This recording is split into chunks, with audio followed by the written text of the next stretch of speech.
नमस्कार, स्वदेश न्यूज देख रहे हैं आप। मैं हूं आपके साथ राखी और बात करेंगे जीत के लिए जोर आजमाइश। मध्य प्रदेश में अभी विधानसभा चुनाव को 1 साल से अधिक का समय बाकी है, लेकिन कांग्रेस इस बार 2018 को दोहराने की तैयारी में जुट गई है। यही वजह है कि कमलनाथ ने अपने बंगले पर पूर्व मंत्रियों की एक बैठक बुलाई थी, जहां महंगाई, बिजली संकट और बेरोजगारी पर प्रदेशव्यापी आंदोलन का फैसला लिया गया है। चुनाव के चलते कांग्रेस में बीते कुछ दिनों में बैठकों का दौर तेजी से देखने को मिल रहा है। वहीं बैठक में तमाम मुद्दों सहित विधानसभा चुनाव की तैयारियों के लिए भी प्रदेश कांग्रेस अध्यक्ष कमलनाथ ने दिग्विजय सिंह, सुरेश पचौरी, अरुण यादव, कांतिलाल भूरिया और पूर्व नेता प्रतिपक्ष अजय सिंह को बड़ी जिम्मेदारी सौंपी है। ये भाजपा सरकार के खिलाफ आरोप पत्र बनाएंगे और चुनाव अभियान की रूपरेखा भी तय करेंगे। कांग्रेस नेताओं ने बताया कि 190 विधानसभा क्षेत्रों में मंडलम और सेक्टर इकाइयां गठित हो चुकी हैं। उधर बीजेपी ने पलटवार किया है। चिकित्सा शिक्षा मंत्री विश्वास सारंग का कहना है कि आंदोलन करना सबका अधिकार है, लेकिन मुद्दे होने चाहिए। यानी कहीं ना कहीं ये कहने का मतलब कि मुद्दे होंगे तब तो आप जनता के बीच जाएंगे, कोई ऐसी बात होगी, कोई ऐसी खामी होगी तब आप उसको उजागर कर पाएंगे। ऐसा क्या है कांग्रेस के पास? बहरहाल जो भी है, विस्तार से इस चर्चा को बढ़ाऊंगी। कुछ प्रतिक्रिया है वो सुनते हैं। बिजली से, पानी से, महंगाई से, डीजल, पेट्रोल, रसोई गैस, बेरोजगारी से, इन सब मामलों पे कांग्रेस सड़क पे उतरेगी और जनता की बात को विधानसभा और मुख्यमंत्री निवास तक पहुंचाएगी कि इनकी सुनिए। अब देखिए, इस देश के संविधान में हर व्यक्ति को आंदोलन करने की स्वतंत्रता है, परंतु आंदोलन का विषय क्या है? आप केवल आंदोलन करने के लिए आंदोलन करोगे तो वो सफल नहीं होगा। और मध्य प्रदेश की स्थिति चुस्त दुरुस्त है। अब बिना किसी मुद्दे के मुद्दे बनाकर 10 जनपद में अपनी पथ को सहेज कर रखने की कोशिश। चलिए, तो जीत की ये जोर आजमाइश जो है ये कितनी सफल होगी? क्या 2018 में जो हुआ वो दोबारा देखने को मिलेगा, या फिर भारतीय जनता पार्टी जो है वो निश्चित तौर पर जीत दर्ज करेगी? देखिए, सबसे बड़ी जनता की नजरों में क्या है? जनता का निर्णय सर्वोपरि होता है। अब पक्ष विपक्ष है, लड़ते झगड़ते रहेंगे, लेकिन ये वाकई महत्वपूर्ण हो गया है कि विधानसभा चुनाव में जब क्षेत्र वाइज जाते हैं, विधानसभा वाइज जाते हैं, तो निश्चित तौर पर महत्वपूर्ण होते हैं मुद्दे, जनता से जुड़ी हुई चीजें, जनता की समस्याएं कितनी हैं, क्या हैं और उन पर काम कितना हो रहा है। ऐसा नहीं है कि सिर्फ कह दिया और हो गया। रही बात, कुछ चीजें ऐसी हैं, चाहे महंगाई को लेकर हो, बेरोजगारी को लेकर हो, ये मुद्दे सीधे सीधे कनेक्ट करते हैं और इस पर काम करने की जरूरत है, हमेशा होती है। कभी भी ये नहीं देखा गया कि 100% सेटिस्फैक्शन मिल जाए कि हाँ बिल्कुल महंगाई नहीं है या सब लोगों को रोजगार मिल गया है। तो ये काम करने की जरूरत है। कभी कांग्रेस सही हो या भारतीय जनता पार्टी अभी वर्तमान में हो, 100% कभी किसी से नहीं मिला। करने की जरूरत होती है, लेकिन अब आने वाले समय के लिए क्या, 2023 में क्या, ये देखना वाकई दिलचस्प होगा। विस्तार से इस चर्चा को आगे बढ़ाऊंगी। मेहमान जुड़े हुए हैं। सबसे पहले आपका परिचय करा दूं। भारतीय जनता पार्टी की प्रदेश प्रवक्ता दिव्या गुप्ता जी हमारे साथ जुड़ी हैं। दिव्या जी, बहुत स्वागत चर्चा में जुड़ने के लिए। और कांग्रेस के प्रदेश प्रवक्ता योगेश गुप्ता जी हमारे साथ जुड़े हैं। योगेश जी, आपका भी बहुत स्वागत है। चर्चा की शुरुआत सबसे पहले योगेश जी आपसे करना चाहती हूँ। बैठकों का दौर लगातार चल रहा है, बैठक हुई है, होता है, भारतीय जनता पार्टी में भी होता है। जिस तरह से कुछ मुद्दों को लेकर आगे बढ़ने की तैयारी है, और क्या क्या प्लान किया है, कैसे आगे जाएंगे, जनता कैसे कांग्रेस पर विश्वास करे और क्यों करना चाहिए? क्योंकि भारतीय जनता पार्टी की तरफ से जो पक्ष आया है, आपने भी अभी प्रतिक्रिया सुनी होगी कि मुद्दे नहीं हैं, सिर्फ गिने चुने मुद्दे हैं जिसको कांग्रेस रिपीट करती रहती है, तो जनता शायद इतना रिवर्ट ना दे। राखी जी, काफी लंबा सवाल है आपका, थोड़ा समय दीजिएगा। बोलिए। देखिए, भारतीय जनता पार्टी हमेशा से मुद्दों को नकारती हुई आई है। उसी के तारतम्य में विश्वास जी का यह बयान है।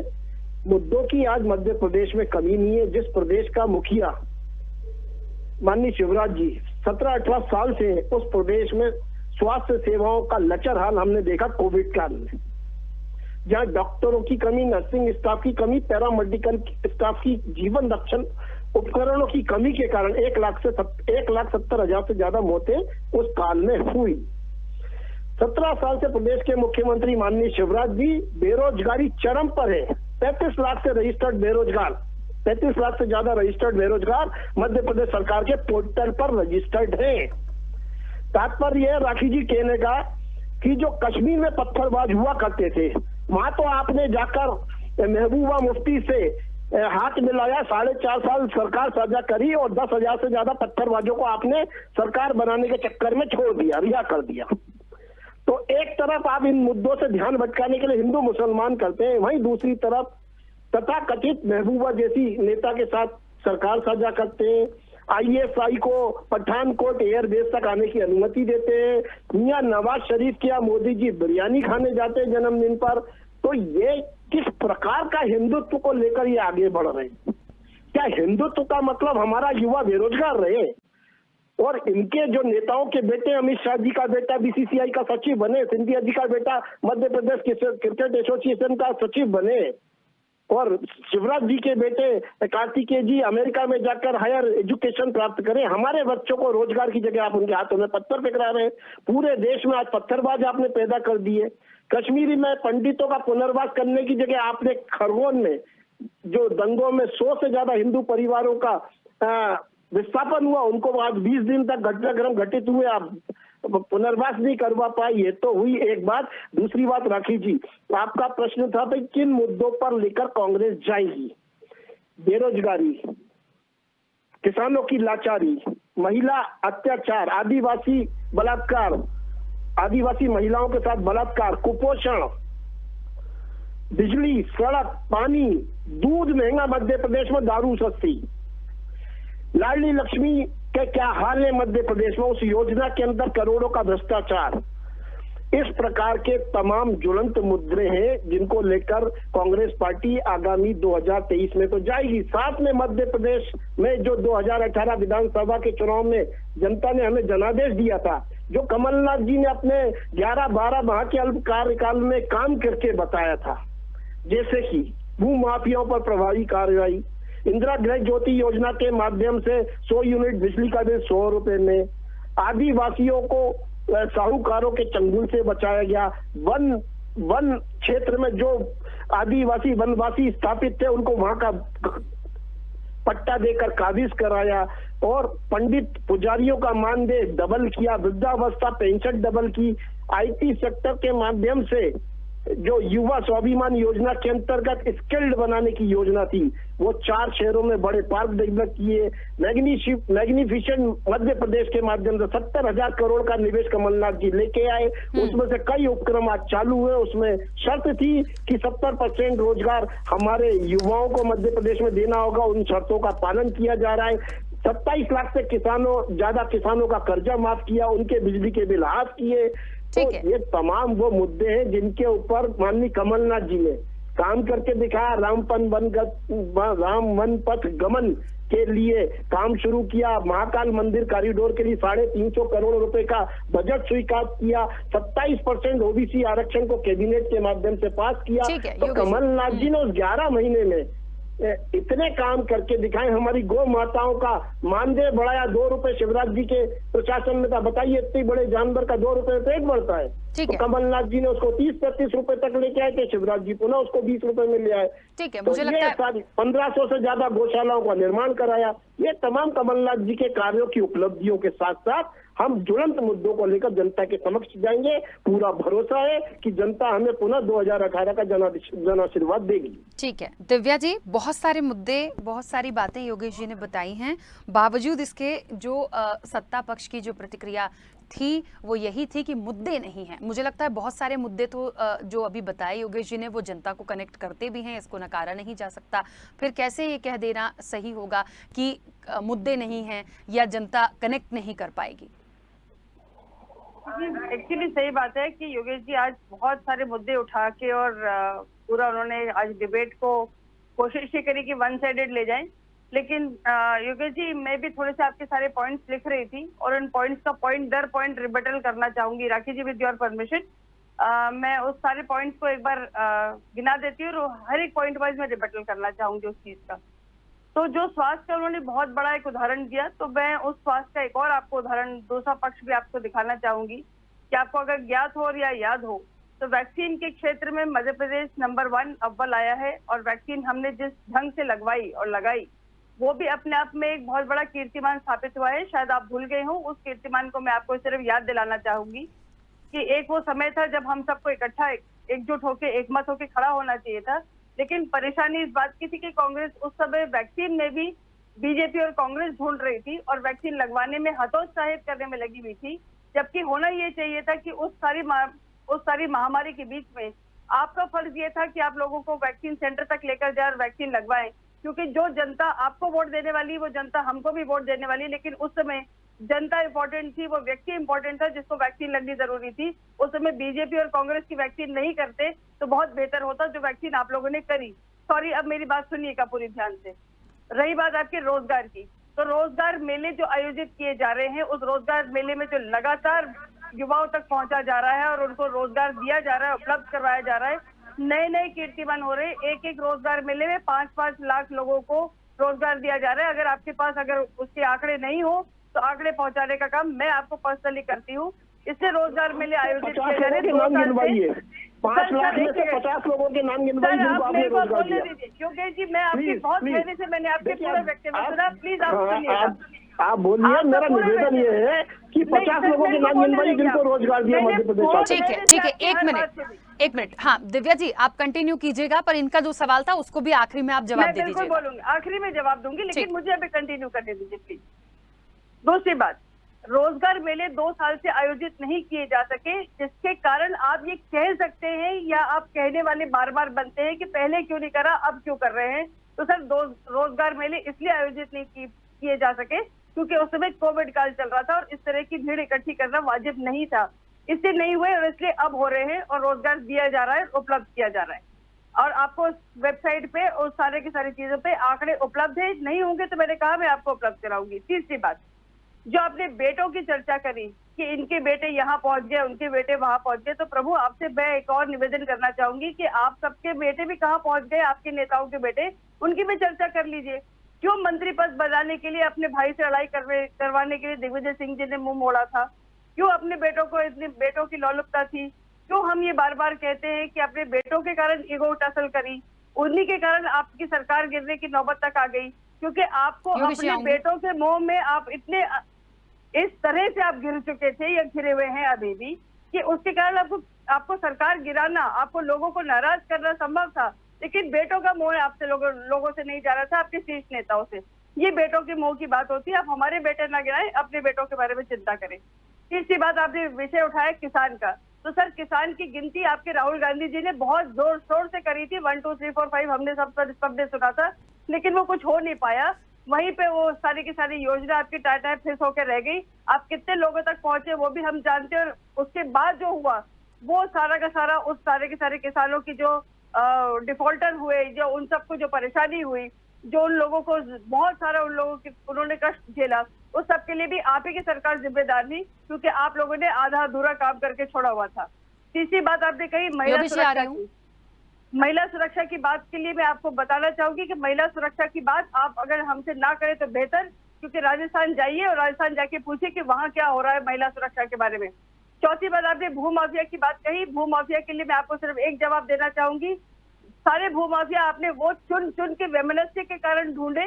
आपको सिर्फ एक ही बात आती थी कि आप ढूंढे कि भाजपा से रिलेटेड कौन कौन लोग हैं, और उस वैमनस्य के कारण आपने सारा अपना जितना गुबार था तो गुबार निकालने की कोशिश करी, बुलडोजर चलाया, तो आपने सिर्फ उन लोगों पर जो आपकी पार्टी के लोग नहीं थे, और एक ही एक तंत्र और एक ही एक मंत्र आपकी सरकार का उस समय था, जो था ट्रांसफर। और ट्रांसफर की आपने बहुत बड़ी इंडस्ट्री चलाई है साहब, दुनिया जानती है कि कितनी बड़ी इंडस्ट्री चली है, और वो हम सब जानते हैं।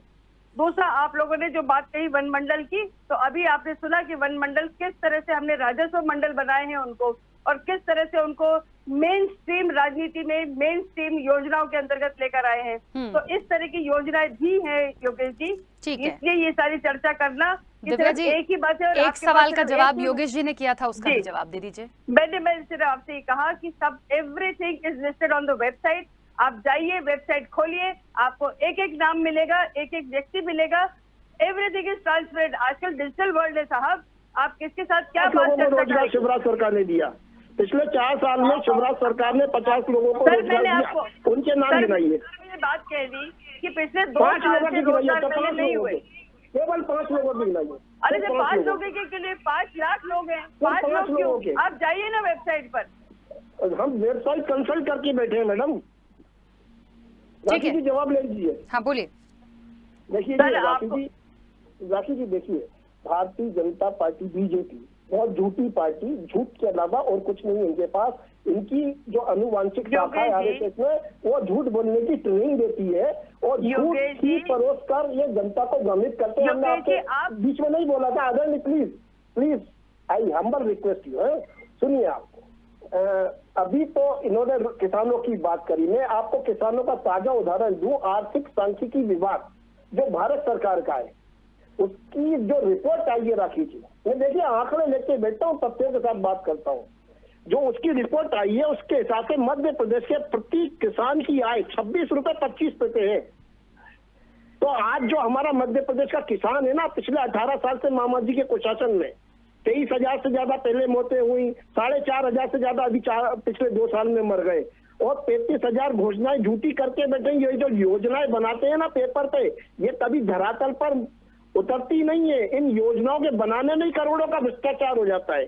सीएस घोटाला, व्यापम घोटाला, पौधारोपण घोटाला, ई टेंडर घोटाला, घोटालेबाजों की सरकार है ये। इन्होंने सवाल उठाया कि आप अपने नेताओं के पत्रों को देखिए। हमारे नेताओं ने युवाओं को रोजगार दिया, हमारे नेताओं ने युवाओं के रोजगार के लिए वो संस्थान देश में खोले, जिनको बेचने का काम आज नरेंद्र मोदी सरकार कर रही है। सार्वजनिक उपक्रम जिनके माध्यम से हजारों करोड़ों लोगों को रोजगार मिलता था, उनको मोदी जी बेच रहे हैं। तो जो टूटे फूटे शौचालय बनाए उसमें करोड़ों का भ्रष्टाचार। महंगा तेल, खाने का तेल की बात कर रहा हूँ, पेट्रोल डीजल गैस से छोड़ ही दो, आप लोग उसमें बात करना ही नहीं चाहते हो। 27 लाख करोड़ रुपए टैक्स आपने आम जनता की जेब से पिछले 8 साल में मोदी सरकार ने खींचा है।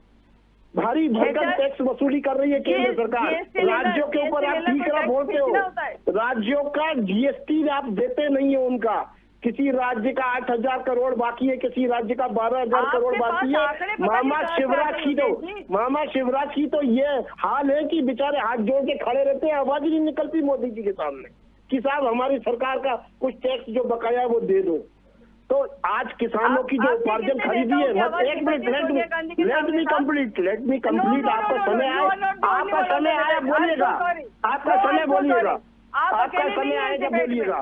देखिए पोल खोल रहा हूँ मैं, तो आपको बर्दाश्त नहीं हो रही है। मैं आपको बताता हूँ राखी जी, जो मध्य प्रदेश शासन ने किसानों से फसल खरीदी है, उपार्जन खरीदा है, उनका भुगतान नहीं किया है अभी तक किसानों को। 1.5 महीने हुआ है, 1.5 महीने से ज्यादा किसानों का भुगतान नहीं हुआ है।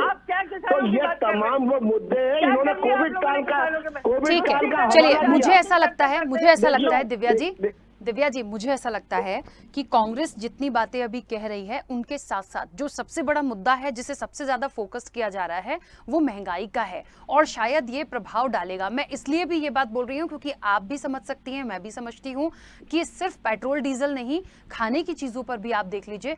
मतलब एक स्टेट लेवल पे यदि सरकार कुछ कर सकती है तो उनको करना चाहिए, क्योंकि ये बहुत मुश्किल हो गया। एक मिनट, मेरा सवाल तो होने दीजिए ना। योगेश जी प्लीज बोलने दीजिए।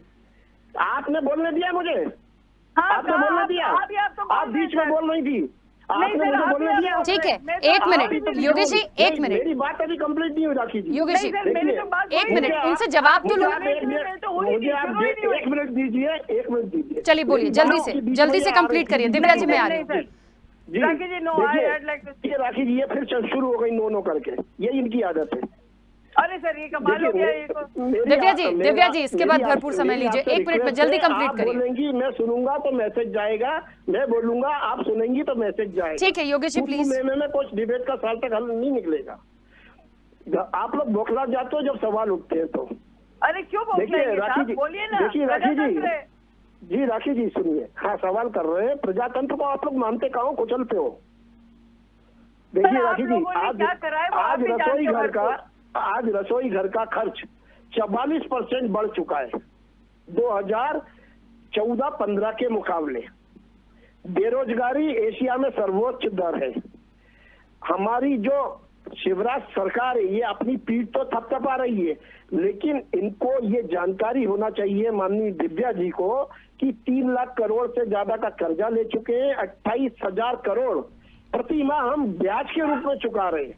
और मध्य प्रदेश शासन के जो मुख्यमंत्री हैं वो अभी पानी, इनके क्षेत्र की बात बता रहा हूँ, बुधनी की, शिवराज जी के क्षेत्र में, बुधनी क्षेत्र में जब नल और जल योजना को लेकर हाहाकार मचा तो 6:30 बजे शिवराज जी वहां पहुंच गए और वहां अफसरों की मीटिंग ली।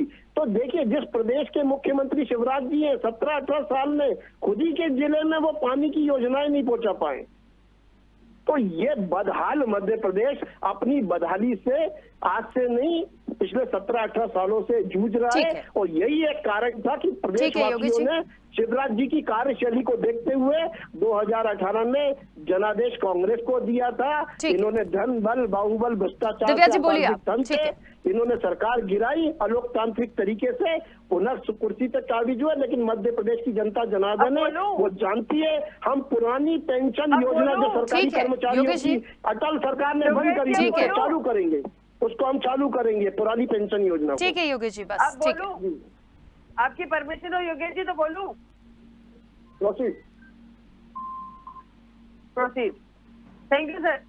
तो अब मेरा सिर्फ निवेदन ये राखी जी कि बेरोजगार महंगाई उस सब के आंसर मैं ऑलरेडी दे चुकी हूँ, लेकिन फिर इनको याद दिला दूं कि ये सारी की सारी जो बातें योगेश जी कर रहे हैं, ये सब भूल रहे हैं कि ये सारी की सारी योजनाएं, ये सारी की सारी जितनी काम है, जितनी ये बातें हैं, ये सब लेके जा चुके हैं। ये भूल रहे हैं कि 2 साल का कोरोना काल रहा है, ये भूल रहे हैं कि अभी इस समय विश्व की स्थिति क्या थी। सर मैंने बोला, अब आप चुप रहेंगे प्लीज। ये भूल रहे हैं कि वैश्विक स्थिति क्या है, अभी वैश्विक स्थिति किस दौर में से गुजर रही है। राखी जी आप भी जानते हैं, हम भी जानते हैं, पेट्रोलियम के दाम बढ़ेंगे, पेट्रोल के दाम बढ़ेंगे तो खाद्य तेल क्या किसी भी चीज का दाम बढ़ेगा। अभी हम जिस वैश्विक स्थिति में से गुजर रहे हैं वो हमारे लिए बहुत मुश्किल कठिन समय, सिर्फ हमारे लिए मध्य प्रदेश के लिए क्यों, वो देश के लिए और हर उस कंट्री के लिए। आप किसी भी देश का अगर उठा लें, परिदृश्य उठा लें, तो वहां सब तरफ एक ही तकलीफ हो रही है कि महंगाई बढ़ रही है, बेरोजगार बढ़ रहा है, स्वास्थ्य सेवाएं चरमरा चुकी है। हम बड़ी से बड़ी अमेरिका तक की हम स्थिति देख चुके हैं जहाँ पे स्वास्थ्य सेवाएं किस तरह से चरमराई हुई थी। तो ये सारी स्थिति वैश्विक स्थिति है, ये कोई भारतीय जनता पार्टी की सरकार की स्थिति नहीं है, पहली बात। दूसरी बड़ी बात, इन्होंने एक बहुत बड़ा आक्षेप लगाया योगेश जी ने, जिसका मैं पुरजोर विरोध करती हूँ। इन्होंने कहा कि शिवराज जी जाते और मोदी जी के सामने हाथ जोड़ के खड़े रहते और उनकी आवाज नहीं निकलती। मैं जानना चाहती हूँ कि आपके कितने नेता हैं जो जाते हैं और नतमस्तक हो जाते हैं सोनिया जी के सामने और उनकी कितनी आवाज निकलती, मैं वो भी देखना चाहूंगी और पूछना चाहूंगी। सर ये देखिए, इस तरह के आरोप और आक्षेप लगाना बहुत आसान है और अच्छा नहीं लगता है इससे, क्योंकि हम जब डिबेट कर रहे होते हैं तो विषयों पर डिबेट करें, इस बात को लेकर डिबेट ना करा करें कि मोदी जी के सामने कौन कटोरा लेकर गया और कौन कहाँ किस तरह से खड़ा रहा। क्योंकि आपकी भी सोनिया गांधी के सामने जाके सब चुपचाप होकर बैठे रहते, किसी एक की हिम्मत नहीं लगती। तब भी आप लोगों ने कोशिश करी थी कि पीसीसी जाके पीके को ले आए, स्ट्रेटेजिस्ट बन जाए, लेकिन प्रॉब्लम ये है कि अभी भी स्ट्रेटेजी कुछ आपकी तैयार हो नहीं पा रही, काम आपका हो नहीं पा रहा, योजना आपके पास कुछ है नहीं, आप बैठकें करने में लगे हुए, लेकिन बैठकें आपकी सफल होने वाली नहीं, क्योंकि आपकी गुटबाजी आपकी सबसे बड़ी समस्या है और वो दिग्विजय सिंह जी आपको साबित करके दे चुके हैं। ये सारी की सारी चीजें आपके लिए जो नेगेटिव चीजें हैं, वो नेगेटिव चीज आपके खाते में जाती है। आप जितनी मर्जी बातें कर ले, आप जमीन तक पहुंच ही नहीं पाते, क्योंकि आपके पास संगठन की जो पुरजोर कमी है, जो भारतीय जनता पार्टी के पास भरपूर है, वो आपको कहीं नहीं लेके जा पाता। और ये सारी की सारी समस्या है, आप जितनी मर्जी बातें बोलते रहे, लेकिन आपके पास कोई संगठन नहीं होने के कारण, कोई बातें नहीं होने के कारण आपकी बात ना कोई सुनता है। आप बैठ के डिबेट कर लीजिए, ट्वीट कर लीजिए, चर्चा कर लीजिए, लेकिन नीचे तक जाने के लिए आपके पास न कार्यकर्ता है, न कार्यकर्ता के पास मिशन है, न विजन है, न उसके पास कोई एक ध्येय है, न लक्ष्य है। ये बहुत सारी कमी है। और जवाब ले लीजिए। हेलो, बोलिए योगेश जी, बोलिए। देखिए राखी जी, इसी गलत फहमी का शिकार होकर अमित शाह जी 2018 विधानसभा चुनाव में 1 महीने रुके थे पूरे मध्य प्रदेश में। अब की बार 200 पार का नारा दिया था, क्या हुआ? रह गए ना, सरकार बनाने से 109 पे अटक गए थे ना। तो ये गलतफहमी दूर करें। हमारे मंडलम, सेक्टर, बूथ सब मजबूत है। हम अपने मध्य प्रदेश के यूथ को मजबूत करेंगे, हम अपने किसानों को मजबूत करेंगे, हम महिला उत्पीड़न पे काम करेंगे, हम पुरानी कर्मचारियों की पेंशन योजना को बहाल करेंगे और मध्य प्रदेश को आर्थिक परिस्थितियों में कैसे सुदृढ़ बनाया जाए उसके बेहतरी के लिए माननीय कमलनाथ जी काम करेंगे। हम भारतीय जनता पार्टी के जुमलों के ऊपर नहीं जाने वाले। प्रदेश की जनता हमारे कार्यों को देख रही है और हम जनता के हित से जुड़े हुए हर उस मुद्दे को लेकर सड़क से लेकर सदन तक संघर्ष करेंगे, जिसके लिए कांग्रेस पार्टी जानी जाती है। दिव्या जी, संघर्ष के लिए तो सर नहीं जानी जाती, हमेशा नहीं, सत्ता में संघर्ष रहने के वाली लिए कांग्रेस का जन्म ही आंदोलन से हुआ था। कांग्रेस का जन्म आंदोलन से हुआ था। लेकिन प्रॉब्लम ये है कि अब आपको मालूम नहीं है, कांग्रेस का जन्म कांग्रेस आंदोलन की जननी है। कांग्रेस पार्टी ने सदा संघर्ष किया है और संघर्ष हमारा नारा है। जो जुल्म की टक्कर में संघर्ष हमारा नारा है। हम संघर्षरत है, संघर्षरत है और आगे भी संघर्ष करते रहेंगे और मध्य प्रदेश से शिवराज कुशासन को उखाड़ ठीक है जनता का योगेश जी, आशीर्वाद दिव्या मांगेंगे। जी, मैं बीच में रोकूंगी क्योंकि समय की सीमा है। आप दोनों का बहुत शुक्रिया इस चर्चा में जुड़ने के लिए। देखिए, चर्चा चल रही थी कि जीत के लिए जोर आजमाइश कांग्रेस को करनी तो है और कर भी रही है। मुद्दे बहुत सारे हैं जो जनता को कनेक्ट करते हैं, लेकिन जनता किसके से जीत का सेहरा बांधेगी, किस पर एक विश्वास जता पाएगी, ये तो जनता का ही निर्णय है। अब इनका लड़ाई झगड़ा चलता रहेगा, लेकिन हाँ, एक बात बहुत महत्वपूर्ण है कि मुद्दे और विकास से ही बात बनेगी, सिर्फ झगड़े से कुछ भी नहीं होगा और ना ही आरोप प्रत्यारोप से होगा। फिलहाल चर्चा में इतना ही, दीजिए इजाजत, नमस्कार।